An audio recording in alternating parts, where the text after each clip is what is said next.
ऐसा क्यों है आज भारत के लोग ही अपने एक स्टेट के खिलाफ इतना ज्यादा नफरत करते हैं। और भारत ही नहीं बल्कि पूरे देश में बिहार के इमेज को ऐसा बना दिए गए हैं कि आप लोग सोच भी नहीं सकते। आज बिहार का हालत इतना ज्यादा खराब हो चुका है कि आप लोगों को वहाँ पर ज्यादातर महिलाएं और उनके छोटे छोटे बच्चे और बूढ़े लोग ही दिखेंगे। ऐसा क्यों? आज बिहार के लोग बिहार में कम और बिहार के बाहर ज्यादा दिखते हैं और वहाँ पर भी बहुत सारे बिहार के लोगों को टॉर्चर किया जाता है। पंजाब, असम, महाराष्ट्र, गुजरात, कर्नाटका और तमिलनाडु किस स्टेट का आप लोगों को मैं नाम बताऊं जहां पर बिहार के लोगों के ऊपर अत्याचार ना किया गया हो। वही अगर बाहर का कोई बिहार के भाषा में बोले तो सबको बड़ा कूल लगता है, लेकिन जब बिहार के लोग अपने ही भाषा में बात करते हैं तो वो लोग ऐसे देखते हैं कि जैसे वो लोग किसी अलग ग्रह से आए हों। बिहार में दारू बंद होने के बावजूद भी वहाँ पर दारू मिलती है और अगर आप लोगों को वहाँ पर कोई भी काम करवाना हो तो हर एक चीज में वहाँ पर करप्शन है। और अगर डेवलपमेंट की बात करें तो डेवलपमेंट का तो वहाँ पर नामो निशान नहीं है। आए दिन वहाँ पर ब्रिज गिरते रहते हैं और तो और वहाँ का एजुकेशन सिस्टम पूरा का पूरा खराब है। हालांकि बिहार पहले ऐसे नहीं था, इसको ऐसा बना दिया गया है। सोचो दोस्तों, जब पूरा भारत अपनी ग्रोथ स्टोरी लिख रही थी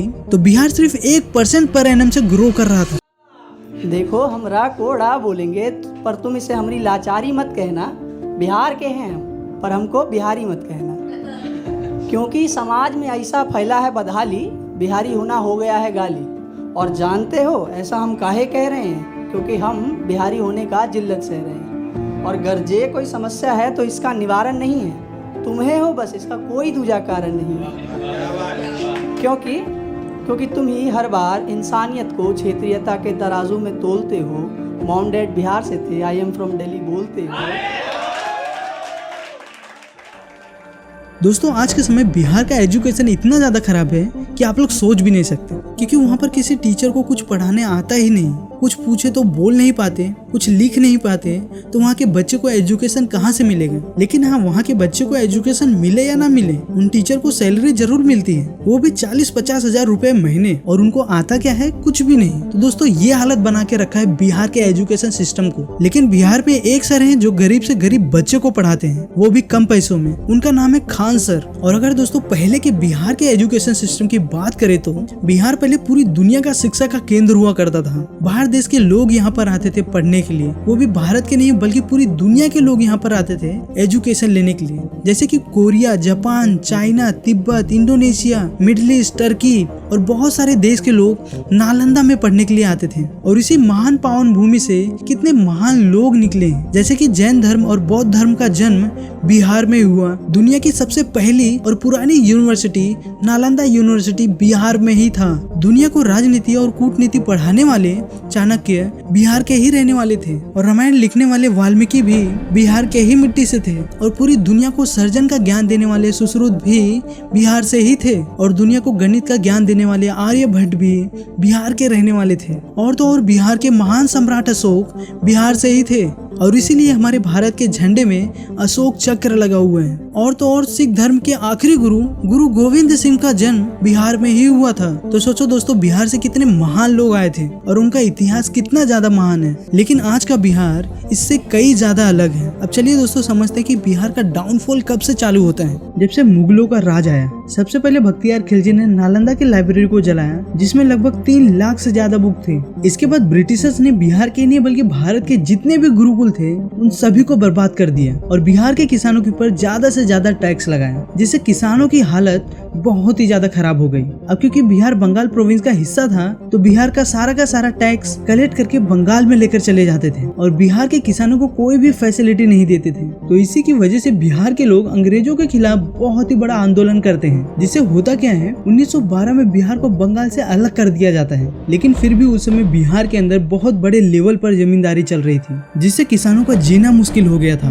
फिर इसके बाद 1917 में गांधी जी चंपारण मूवमेंट की शुरुआत करते हैं, जिससे किसानों को थोड़ी सी राहत मिलती है। लेकिन फिर आगे जाते जाते 1935 में बिहार से उड़ीसा अलग हो जाता है और इस टाइम पे बिहार के नीचे वाले हिस्से में बहुत ही ज्यादा मिनरल्स मिलते हैं, जिसकी वजह से बिहार के अंदर बड़ी बड़ी इंडस्ट्री सेटअप होने लगती है। और आप लोगों को तो पता ही है, जहाँ पर इंडस्ट्री सेटअप होती है तो वहाँ के लोगों को जॉब तो मिलती ही है, और इसकी वजह से बिहार के किसान और वहाँ के लोगों की धीरे धीरे जिंदगी सुधरने लगती है। और एक टाइम ऐसा आया जब बिहार पूरे भारत का 40% शुगर प्रोड्यूस कर रहा था। लेकिन फिर 1990 में बिहार के अंदर एक बहुत ही बड़ा ट्विस्ट आता है, जब लालू यादव बिहार के सीएम बनते हैं। और उस समय लालू यादव ने जो बिहार को गिराया वो आज तक अपने पैरों पर खड़ा नहीं हो पाया। अब देखो होता क्या है, 1990 से लेकर 2005 के बीच में बिहार में बहुत सारे माफिया लोग निकलने लगते हैं। और आप लोग एक तरह से बोल सकते हो बिहार के अंदर उस समय जंगल राज चल रहा था। आए दिन वहाँ पर डकैती पड़ती थी, क्राइम होता था, मर्डर होती थी। वहाँ के जितने भी बड़े बड़े बिजनेसमैन थे, जिनकी बड़ी बड़ी इंडस्ट्रियाँ थी,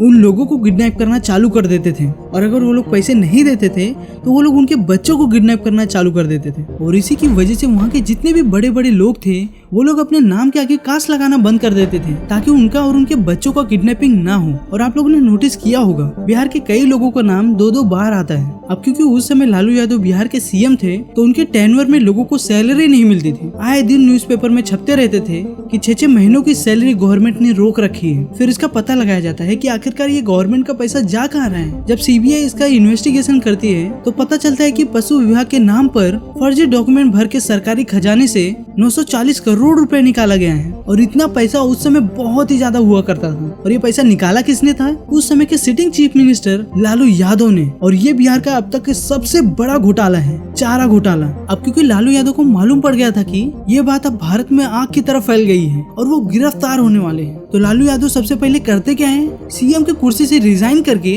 अपनी वाइफ राबड़ी देवी को चीफ मिनिस्टर बना देते हैं। सोचो, जो उनकी वाइफ कल तक घर के अंदर खाना बनाती थी, पॉलिटिक्स का थोड़ा सा भी ज्ञान नहीं था, तो आखिरकार वो बिहार को चलाती कैसे? लेकिन लालू यादव को अपना कुर्सी बचाना था, तो वो क्या करते हैं, सीधा के सीधा अपने वाइफ को ही चीफ मिनिस्टर बना देते हैं। और उस समय जो बिहार थोड़ा सा बचा कुचा था, ये लोग उसको और गड्ढे में ढकेल देते हैं। उस समय बिहार के अंदर लॉ एंड ऑर्डर पर कोई भी ध्यान नहीं देता, जिसकी वजह से वहाँ पर और भी ज्यादा क्राइम होने लगता है। बिहार के किसान जो वहाँ के इंडस्ट्री के ऊपर टिके हुए थे, वो अब सारी के सारी इंडस्ट्री बिहार छोड़कर भागने लगती है, क्योंकि लालू यादव ने क्राइम करने वाले लोगों को अपने पार्टी में जो ले लिया था। और इन्हीं सब क्राइम की वजह से बिहार एक बार फिर से 2 टुकड़ों में बढ़ जाता है। 15 नवंबर 2000 को बिहार से झारखंड अलग हो जाता है, और बिहार के जितने सारे मिनरल्स थे वो भी बिहार के नीचे वाले हिस्से में थे, तो वो सब झारखंड के अंदर चले जाते हैं। अब बिहार के पास बचा क्या? कुछ भी नहीं। बिहार की सारी इंडस्ट्री जाने के बाद किसानों की हालत खराब हो जाती है, परिवार को चलाने के लिए पैसे नहीं रहते, तो वहाँ के लोगों को मजबूरी में आकर अपने स्टेट को छोड़कर दूसरे स्टेट में जाकर काम करना पड़ता है, वो भी कम पैसों में। लेकिन वहाँ पर भी उनके ऊपर अत्याचार किया जाता है। वहाँ के पॉलिटिशियन वोट लेने के लिए वहाँ के लोगों को यूपी और बिहार के खिलाफ भड़काते हैं।